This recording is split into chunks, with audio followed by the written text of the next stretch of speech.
For this international health policy project, I have chosen to review newborn screening in the Philippines. The Republic Act No. 9288, also called the Newborn Screening Act of 2004, was passed in the Philippines on April 7, 2004. It is said to be an act promulgating a comprehensive policy and a national system for ensuring newborn screening. I will begin by talking about healthcare in the Philippines. According to the World Health Organization, the health status of the Philippines has drastically improved over the last 40 years, with infant mortality rates decreasing by 2/3, communicable diseases rates falling, and life expectancy increasing to more than 70 years. Ranking 12th in the world in population, the Philippines has over 100 million citizens and an estimated growth rate of 2% each year. They are covered by both public and private insurance. The national insurance program created in 1995 is called PhilHealth. It has a limited breadth and depth of coverage, leading to high out-of-pocket costs. In July 2010, a major reform effort was launched with the goal of creating universal coverage that would increase the number of poor families enrolled, increase comprehensive coverage, and decrease copayments. Currently, there are still considerable inequalities in healthcare access and outcomes between socioeconomic groups. Routine screening for newborns outside of the United States is expanding considerably. While many regions already screen for PKU and primary congenital hypothyroidism, many more developed countries screen for more than 20 disorders. Prior to a pilot study by the Newborn Screening Study Group in 1996, there were not organized programs in the Philippines. The NSSG started screening infants in 24 hospitals in Manila in order to map and quantify 6 metabolic conditions and evaluate for cost effectiveness. By 2001, 201 hospitals were included. This was about 3% of the national newborn population. With the information collected, they made suggestions for policy changes on a national level.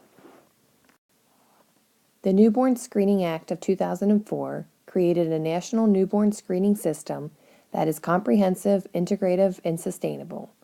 The law requires that the Department of Health to educate all healthcare providers who deliver or assist in the delivery of infants of their duties related to the screening. Prior to the delivery, the healthcare workers are to inform parents of the nature and benefits of screening. All infants should be screened between 24 hours and 3 days after birth. Those needing to spend time in the ICU have up to 7 days to receive the screening. The law puts the responsibility on practitioners and the parents. All health institutions are required to screen in order to be accredited. Newborn screening centers were set up around the country to make testing and follow-up care more accessible to the people.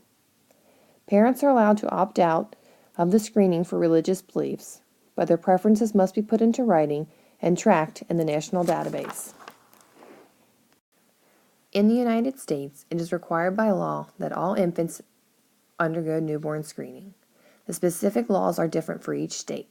The Public Health Department of the state determines the number and the types of conditions that are tested for.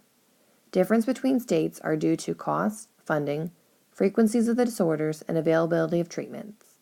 The Health Resources and Services Administration recommends testing for 31 conditions. It is also the role of the Health Department to educate parents and healthcare workers, and to ensure that babies whose results are out of range receive further diagnostic testing and are connected to follow-up care. In the United States, families have the opportunity to opt out of testing for religious beliefs, but the request must be put into writing. The Newborn Screening Act is highly supported by pediatricians, obstetricians, midwives, and other healthcare workers in the Philippines. Despite this support, the policy faces many challenges. There are great disparities between the rich and poor provinces in the country. The average fertility rate for the country is 3 children per woman, but in the rural, poorer provinces, it can average as high as 6. Many of these families cannot afford the cost of screening. 75% of the births in the country are not in hospitals. Infants of home births have decreased access to testing facilities, leading to a screening rate of only 16%. Many metabolic disorders may not be obvious at birth. Infants often looked healthy. When they go undetected and untreated, they can lead to slow growth, blindness, brain damage, and even death. Early intervention and treatment give the child a healthy, full life.